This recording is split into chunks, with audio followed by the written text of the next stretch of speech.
हमारे बहुत ही वरिष्ठ सम्मानित नेता, पूर्व में सांसद रहे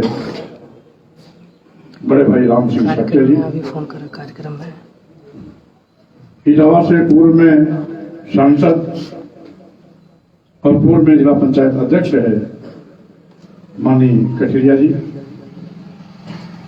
उत्तर प्रदेश सरकार में पूर्व में मंत्री रहे कार्यक्रम में अभी थोड़ी सम्मानित आर.एस. कुशवाहा जी, हमारे बीच में आज के इस कार्यक्रम में उपस्थित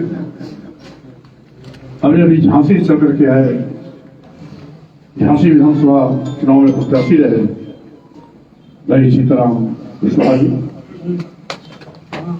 हम सबके बीच में उपस्थित हमारे बहुत ही कर्मठ साथी और पूर्व मंत्री विनय साकी जी के छोटे भाई, आपके परिवार के सदस्य भाई देवेश साकिया जी, कार्यक्रम का संचालन कर रहे हमारे बहुत ही जुड़ालू साथी भाई मनीष यादव उर्फ पत्रे जी, भाई दुर्गेश साकिया जी, भाई सर्वेश साकिया जी, और साथ ही साथ हम सबके बीच में उपस्थित सम्मानित विकास साकिया जी, राधेश्याम साकिया गुरु जी, जगदीश साकिया जी, जय प्रसाद साकिया जी, अशोक कुमार जी, रामचंद्र साकिया प्रधान जी, भाई राशन सिंह साकिया जी, और इस विद्यालय के प्रबंधक सम्मानित आचार्य रामनेश जी, जोगिंदर साकिया जी, प्रधानाचार्य रमेश साकिया जी, भाई जय सिंह साकिया प्रधान जी, हरिओम साकिया जी, और तमाम छात्रों के साथ साथ सभी उपस्थित महानुभाव साथी हो,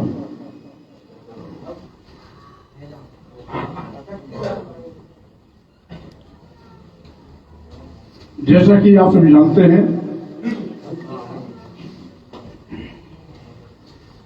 कि मैनपुरी लोकसभा का उपचुनाव नेताजी श्री मुलायम सिंह यादव जी के निधन के उपरांत खाली सीट होने पर उनकी विरासत को भार देने के लिए उनकी ही पुत्रवधू डिम्पल यादव जी को चुनावी मैदान में उतारा गया है, और ये पहली बार प्रत्याशी पार्टी नहीं करेगी, मैनपुरी की प्रमुख साथियों की रायशुमारी कर सबकी सहमति से डिम्पल यादव जी का नाम तय किया और समाजवादी पार्टी ने उस पर अपनी मोहर लगाई।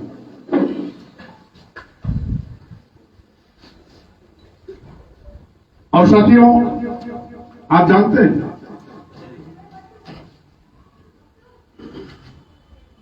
और हम सबको विश्वास है कि मैनपुरी के लोग नेताजी को इतना ज्यादा चाहते थे कि ये सीट नेताजी के सम्मान में सच्ची श्रद्धांजलि देने के लिए उनकी पुत्रवधू डिम्पल यादव को आशीर्वाद देकर जरूर जिताएंगे। उसके बावजूद हम आपसे अपील करने आए हैं, आप सभी लोगों को लोकतंत्र को बचाने के लिए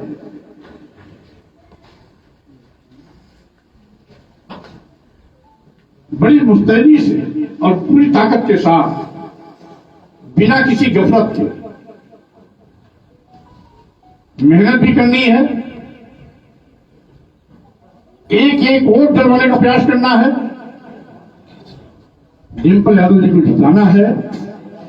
और जिस दिन डिम्पल यादव को आप जिताएंगे जो भी दसियों लाख की भीड़ उमड़ी थी उनके अंतिम दर्शन के लिए, उनको श्रद्धा सुमन अर्पित करने के लिए उस दिन पूरे देश में संदेश जाएगा कि मैनपुरी के लोगों ने अपने नेता के सम्मान में डिम्पल यादव को जिता करके सच्ची श्रद्धांजलि देने का काम किया। आप जानते हैं कि आज लोकतंत्र खतरे में है। हमें खुशी, यहां बहुत से पढ़े लिखे नौजवान हैं, हमारे बहुत से इसमें अध्यापक भी हैं, कुछ मुलाजिम, सरकारी मुलाजिम भी हैं। आज लोकतंत्र खतरे में है। लोकतांत्रिक मूल्यों की हत्या हो रही है।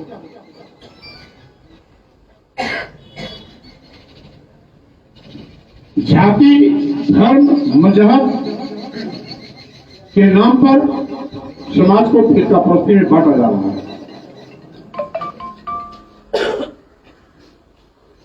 प्रदेश और केंद्र की सरकार ने जो भी वादे किए, सभी वादों पर पूरी तरह से असफल हुई है। यूं कह लीजिए कि डबल इंजन की सरकार फेल हुई। लाभ होगा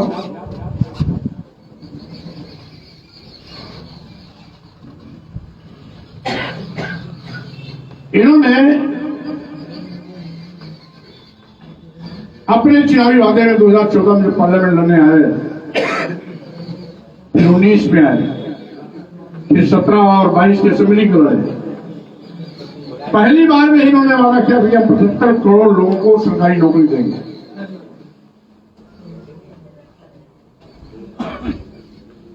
$75 करोड़ तो बहुत दूर की कौड़ी है, 75 लाख भी नहीं हो पाए।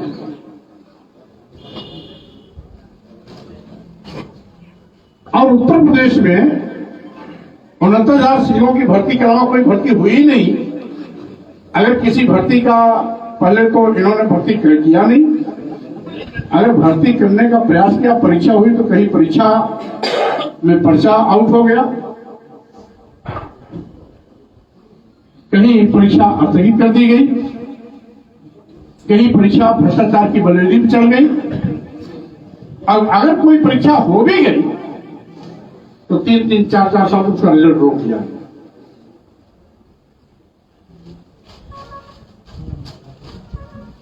आज पिछड़ों और दलितों के आरक्षण पर भी तलवार चल रही है। उसका एक नमूना सीधा देखिए, 69,000 सीटों की भर्ती, 69,000 सीटों की भर्ती हुई, 18,000 पद पिछड़ों के लिए आरक्षित थे। 18,000 पिछड़ों के आरक्षित पद पर मात्र 6,000 नियुक्ति पत्र पिछड़े वर्ग के नौजवानों को दिया गया। शेष 12,000 पदों पर जो पिछड़े वर्ग के लिए आरक्षित थे, उस पर सामान्य वर्ग के लोगों को नियुक्ति पत्र पकड़ा दिया, 12,000 पद। इसी प्रकार से 69,000 सीटों की भर्ती में 12,000 पद अनुसूचित जाति जनजाति आरक्षित थे, जिसमें 12,000 में से 8,000 पद इन्होंने सही भर्ती की। उसमें भी 4,000 पदों पर सामान्य वर्ग के लोगों को शेड्यूल कास्ट का फर्जी सर्टिफिकेट देकर के वहां भी नियुक्ति पत्र पकड़ा दिया।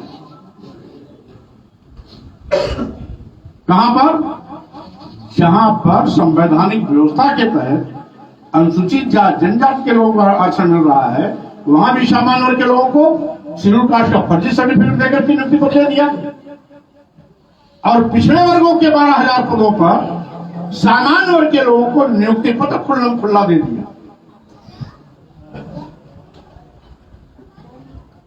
इसी भाजपा की केंद्र सरकार का जो आयोग, पिछड़ा वर्ग आयोग है, उसने इस पे आपत्ति दर्ज कराई। उसमें मैं कैबिनेट मंत्री था, मैंने इस पर कई बार मुख्यमंत्री को घेरा। पूरे प्रभावित छात्र, पीड़ित छात्र लगातार साल भर धरना प्रदर्शन करते रहे, जो नहीं रहेंगी।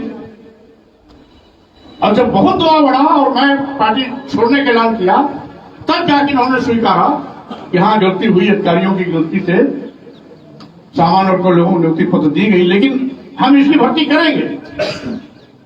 आज तक एक भर्ती नहीं हुई। और वैसे भी एक विज्ञापन पर एक बार भर्ती हो जाने के बाद उस विज्ञापन पर दूसरी भर्ती आप कर भी नहीं सकते, क्योंकि जिनको नियुक्ति पत्र मिला हाईकोर्ट पहुंच गए कि साहब उस विज्ञापन पर हम लोगों की भर्ती होती है, तो दोबारा भर्ती कैसे करेंगे? यानी यह मामला खटाएंगे अगर न सके।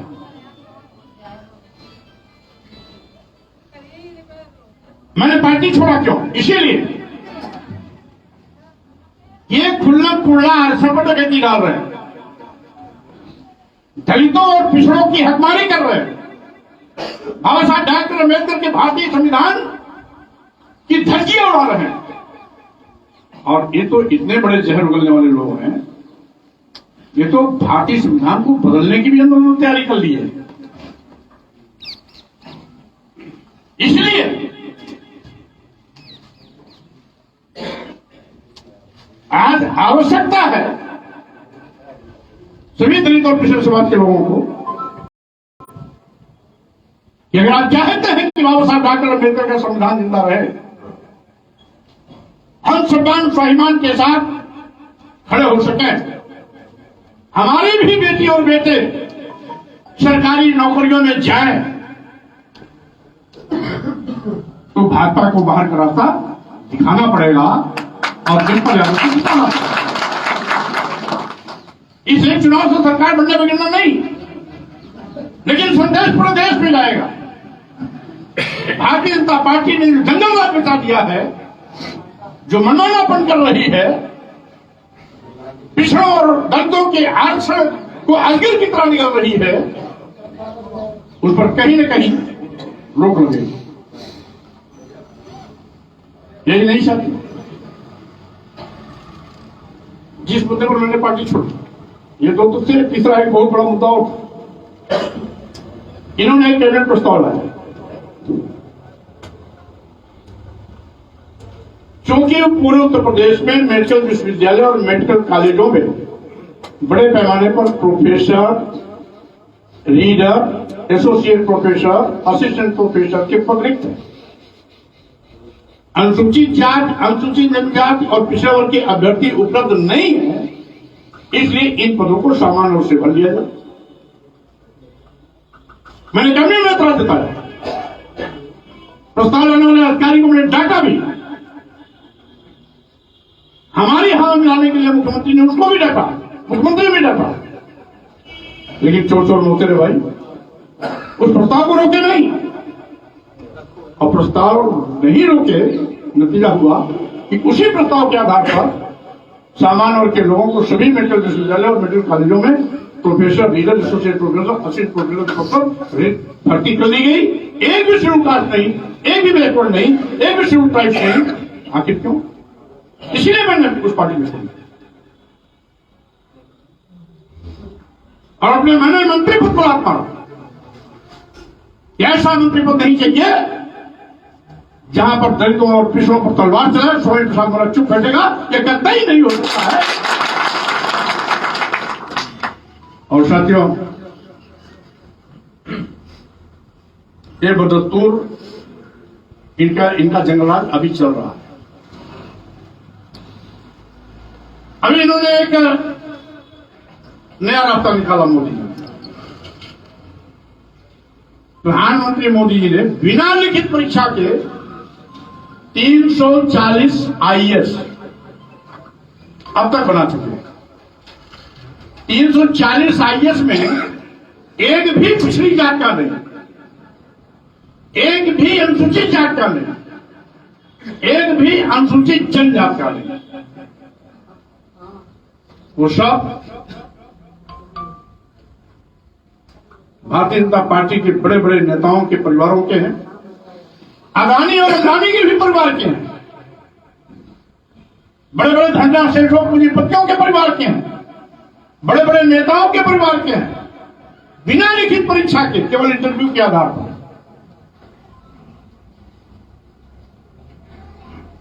उन्होंने लेटरल सिस्टम डेवलप करके बिना परीक्षा के, बिना लिखित परीक्षा के आइए बनाना शुरू कर दिया। अब ये मनमाना चल रहा है, और अगर भाजपा रह गई, भाजपा को बाहर का रास्ता नहीं दिखाया गया, तो आप समझ लेना आगे आने वाली पीढ़ी को भी सरकारी नौकरी नहीं मिलनी, क्योंकि ये तो सरकारी विभाग बेचना शुरू कर दिए। आजादी के बाद मोदी जी की पहली अच्छी सरकार है, भाजपा की ऐसी पहली सरकार है जिसने सरकारी संपत्तियों, सरकारी विभागों को प्राइवेट खातों में बेचना शुरू कर दिया। दर्जनों से ज्यादा पोरबंदर बेच दिए, कई एयरपोर्ट बेच दिया,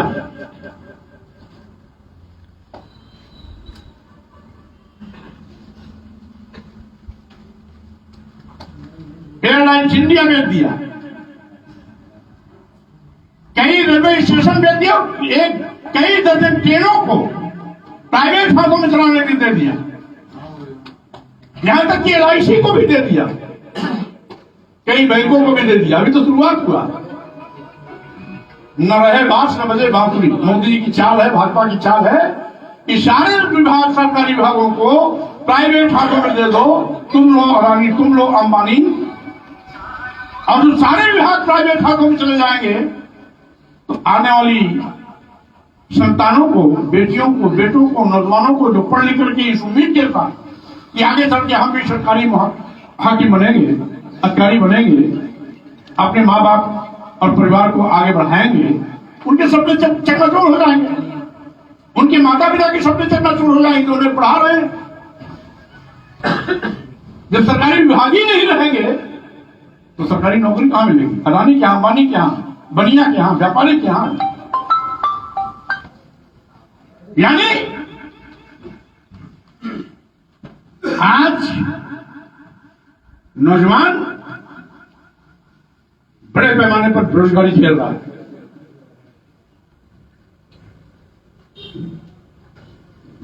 अभी एक पेट की परीक्षा हुई, यानी कुछ सैकड़े पद आने वाले हैं इस उम्मीद में, 200-400 पद निकलने वाले हैं इस उम्मीद में पेट की परीक्षा हुई। 37 लाख परीक्षार्थी पेट की परीक्षा में बैठे थे, जबकि वैकेंसी भी नहीं है। वो साल भर के एनरोल होता है और साल भर बाद फिर दोबारा पेट देना पड़ता है। क्या नौजवानों के आंख धूल झोंक रहे हैं? अरे भाई, नियम यह है कि पहले जगह निकालो और जगह निकालने के बाद उसके सापेक्ष आप विज्ञापन निकालो, विज्ञापन के बाद आप फिर पर्चा कराना है, यानी लिखित परीक्षा करानी है, लिखित परीक्षा कराओ, उसके बाद इंटरव्यू कराओ। एक भी पद निकला नहीं, पेट की परीक्षा करा दिया। 37 लाख परीक्षार्थी परीक्षा दे दिए, जानवरों की तरह, भूसा की तरह भर करके उनको परीक्षा देने जाना पड़ा। कई घटनाएं भी घट गई, मीडिया के लोगों ने उसको दबाया सरकार की इशारे पर। यानी सीधे सीधे नौजवानों के आगे धूल झोंकना। इस तरीके से आप उत्तर प्रदेश में ही करोड़ों की तादाद में बेरोजगार नौजवानों की फौज तैयार हो गई। वहीं पर इन्होंने किसानों को वादा किया था कि हम लाभकारी मूल्य दिलाएंगे। लाभकारी मूल्य तो दिलाना दूर, इनके धान ट्रैकिंग, गेहूं ट्रैकिंग, बिचौलियों के दलाली के अड्डे बन जाते हैं। किसान का अगर ठोकर खाता रहता है, उसकी खरीद नहीं होगी, बिचौलिए दलाल मनचाहे तरीके से वहां तोड़ पड़ाते।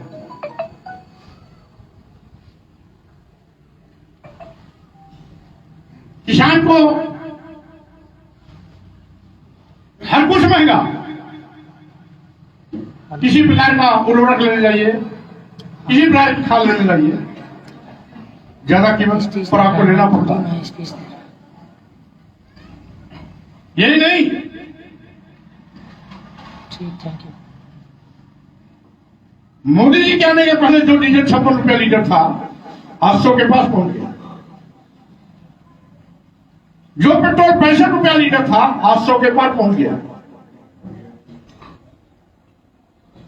हमें याद है 2014 में मोदी जी की सरकार बनने के पहले कांग्रेस की हुकूमत में डीजल 56 रुपया लीटर था, पेट्रोल 65 रुपया लीटर था। तो यही भारतीय जनता पार्टी के लोग डीजल पेट्रोल का दाम घटाने के लिए पूरे देश में भारत बंद का आह्वान किए। अब जो मोदी जी की सरकार बन गई, मोदी जी प्रधानमंत्री बन गए, तो अब 100 रुपया के पास, 100 रुपया के पास जाने के बावजूद भी डीजल पेट्रोल इनको महंगा नहीं दिखाई पड़ रहा। भाई किसान का पंपिंग सेट कैसे चलता है, पानी वाला ट्यूबवेल कैसे चलता है, डीजल चलता है। क्या ये किसानों को महंगाई नहीं मर रही क्या? हर घर में हमारा नौजवान मोटरसाइकिल से अपना आता जाता है, क्या उसको पेट्रोल की महंगाई नहीं पड़ रही क्या? यही नहीं, किसान जो सामान पैदा करता है बाजार ले जाए तो माटी के भाव बिकता है, और किसान को अगर बाजार में जाके सामान खरीदना हो तो सोने के भाव मिलता है। अब तो जाने दीजिए, अब दिखा दीजिए। अगर कोई हमारा गरीब मजदूर किसान पक्का कमरा एक भी बनाता है तो वहां ईंटा आए, बालू आए, मोरंग आए, सीमेंट आए, सरिया आए, सब में जीएसटी देना पड़ता है। और ये इतनी निकम्मी सरकार है, ये तो बच्चों का भी निवाला छीन रही है। दूध, मक्खन, पनीर पर भी इसमें जीएसटी लगा देते। यानी सरकार नहीं है, सरकार तो कल्याणकारी होती है, जो जनता के हित को ध्यान में रख के काम करती है। ये तो जनता का खून चूस रही, इंजेक्शन लगाकर, जीएसटी इंजेक्शन है। और यही नहीं, ये भारतीय जनता पार्टी की सरकार जनता की सरकार नहीं, ईस्ट इंडिया कंपनी बन गई है कि देश का खून चूसो, लूटो, अपने को मालामाल करो, देश की जनता को दफना करो। ये है कि मां। अब बचा कुचा अगर कहीं कुछ बच भी गया तो योगी जी के छुट्टा जानवर रात दिन आकर के उसकी फसल चढ़ जाते हैं। आप यहाँ में छुट्टा जानवर है कि नहीं?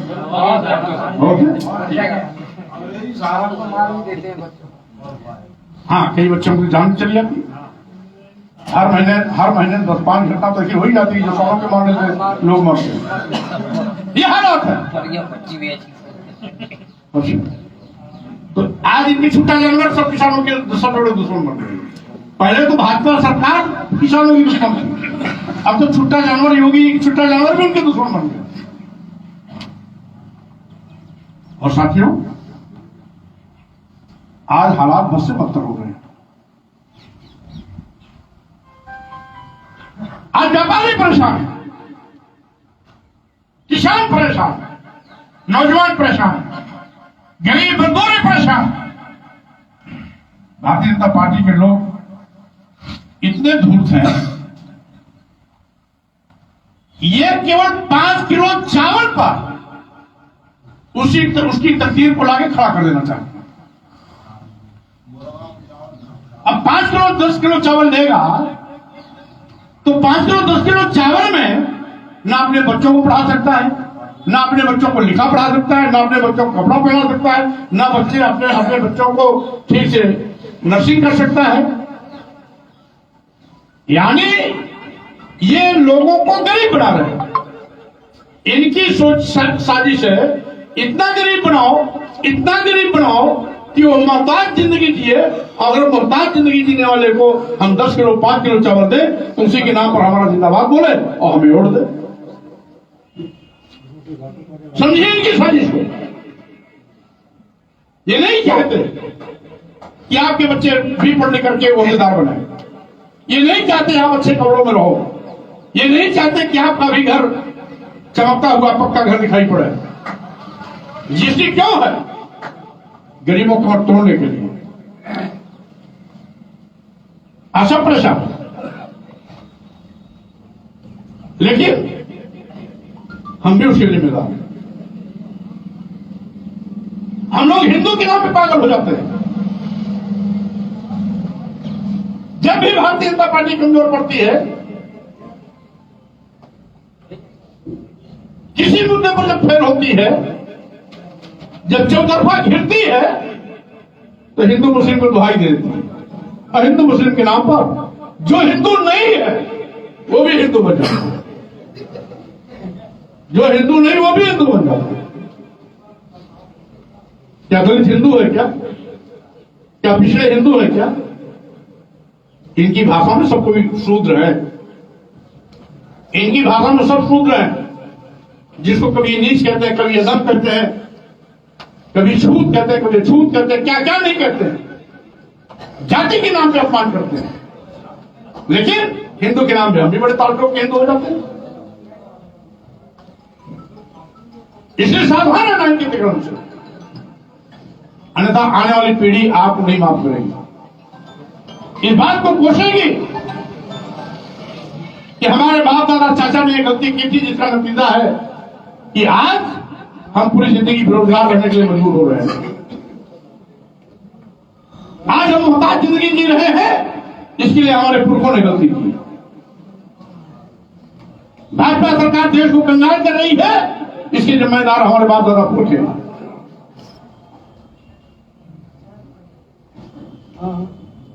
ये भाजपा सरकार बाबा साहब डॉक्टर अंबेडकर के सपनों का गला घोट रही है, दलितों और पिछड़ों के हाथ पर डकैती डाल रही है।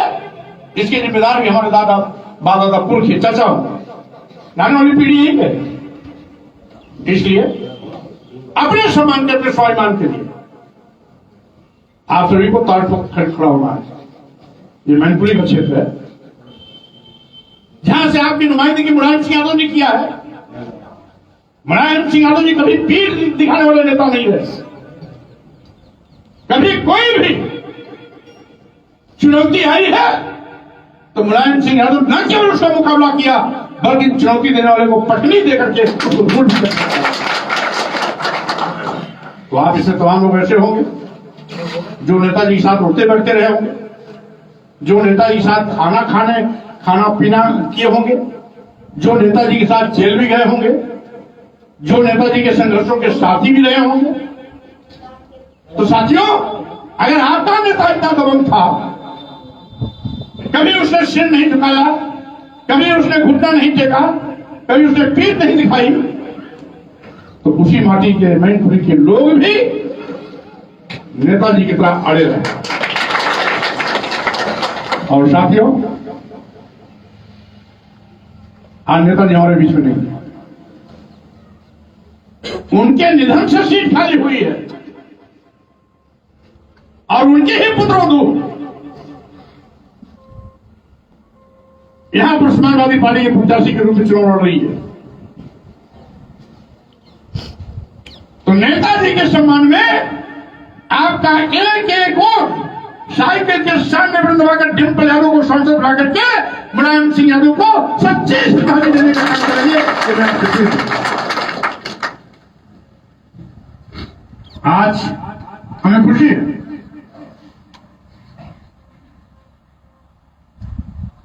कि ये चुनाव जातीय पार्टी धर्म से ऊपर उठ करके लोग लड़ना शुरू कर दिए। नेताजी के सम्मान में लोगों में एक नया जोश है, एक उल्लास है, उत्साह है।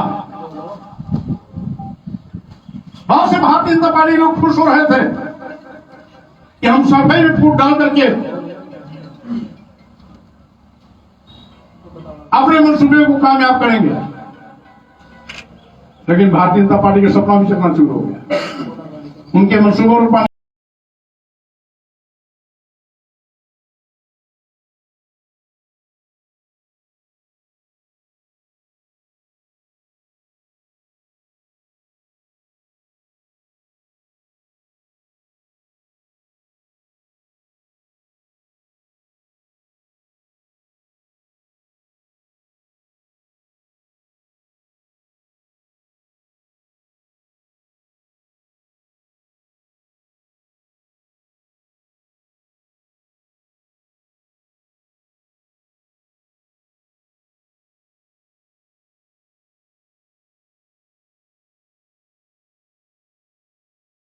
दाहिने हाथ से शिवपाल यादव जी, इसलिए नेताजी के सम्मान में चुनाव होने जा रहा है, तो चचा शिवपाल जी का भी आशीर्वाद अपनी पुत्रवधू डिंपल यादव को मिलेगा। और इसीलिए साथियों,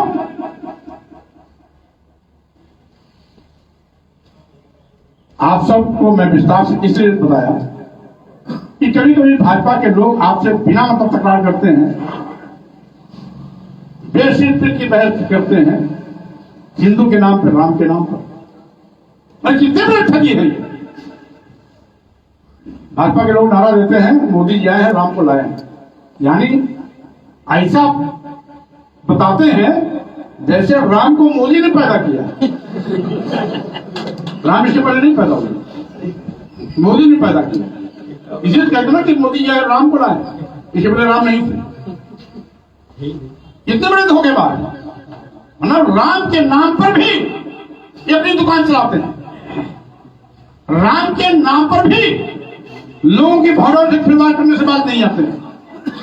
ये राम के भी ठेकेदार बन गए, राम को भी बाजार में तो बेच देने में इनको कोई भीषण गुरेज नहीं। ऐसी घटिया सोच लोग। और साथियों, हमें पूरा विश्वास है ये वानगी है। आपने डिंपल यादव जी को जिता दिया तो जी दिल्ली का तख्ता पलटने का मिसाल बनेगा, और आपके मैनपुरी से जो बयान चलेगी, यह बयान पूरे उत्तर प्रदेश और देश में फैलेगी, और आने वाले 2024 में भारतीय जनता पार्टी का सफाया होगा, इसमें कोई दो राय नहीं। इसीलिए आप सभी साथी जसवंतनगर विधानसभा में जहां जिसकी भी जान पहचान है, रिश्ते हैं, यदा कदा यदि कुछ भटके भी हो तो उनको समझा बुझा करके साथ में खड़ा करना है, और मुलायम सिंह जी को सच्ची श्रद्धांजलि देने के लिए एक को समाजवादी पार्टी के चुनाव चिन्ह साइकिल के सामने दबाकर डिंपल यादव जी को जिताने के लिए आप सबको अपील करना है। और इसीलिए मैंने आज यहां पर प्रमुख साथियों को बुलाया है। हमने देवेश साहब, दुर्गेश साहब और मनीष यादव से बात किया था, तो हमने कहा था केवल बहुत ही संक्षिप्त और चुने चुने लोगों को वहां पर बुलाना है। कल मैंने गांव विधानसभा के प्रमुख कर्ताओं की बैठक किया था, उसके बाद मैंने सदर के प्रमुख कर्ताओं की बैठक किया था। आज आपके बीच में हूं और हमें खुशी है कि मैनपुरी के लोगों का रुझान जोश से भरा हुआ है। ऐतिहासिक जीत दिलाने के लिए सब संकल्पित हैं, और साथ ही साथ भारतीय जनता पार्टी तो इस बार यहां के चुनाव में करारी शिकस्त मिलेगी। उन्होंने प्रयास किया है हमारे शाक्य समाज में सेल लगाने की, तो आप लोग भी गलत मुखातिब मत रहना। वो जब भी जिन्हें भाजपा ने प्रत्याशी बनाया है, वो जब सांसद थे, विधायक थे, तो समाजवादी पार्टी और श्री मुलायम सिंह यादव जी के आशीर्वाद से सांसद बने थे, तो राम सिंह साकी की कृपा से बने थे। इन्होंने नेताजी कहने से अपनी सीट छोड़ी थी, तो जाकर लगे थे, और इसलिए आज जो भाजपा के अखाड़े में है, इसका मतलब है जो भाजपा के साथ है वो पिछड़ों के आरक्षण का हत्यारा है, दलितों के पिछड़ों का हत्यारा है। वो महंगाई लाने का भागीदार है। बेरोजगार नौजवानों को रोजगार भरने का पापी है। और साथ ही साथ ऐसे लोगों को साथ देने वाले भी उसी कतार में खड़े होते हैं। उनका कोई समाज नहीं होता, उनका कोई घर और परिवार नहीं होता। गुलाम होता है जो अपने स्वार्थ में पूरे समाज को बेचने की कोशिश करता है। इसलिए सावधान रहिएगा और अपने लोगों को समझाने की कोशिश भी करिएगा। इन्हीं शब्दों के साथ मैं आप सभी लोगों को बहुत बहुत धन्यवाद देता हूं। इस भरोसे और उम्मीद के साथ कि यहाँ का हर नौजवान स्वामी प्रसाद मौर्य बनकर के जसवंत नगर विधानसभा के एक एक घर, एक एक गांव में पहुंच करके मुलायम सिंह यादव जी के सम्मान में अपनी प्रतिष्ठा लगाएगा और डिम्पल यादव को जिताएगा। इन्हीं शब्दों के साथ में आप सभी को बहुत धन्यवाद। अपनी बात पर देता हूं विराम। जय भीम, नमो बुद्धाय।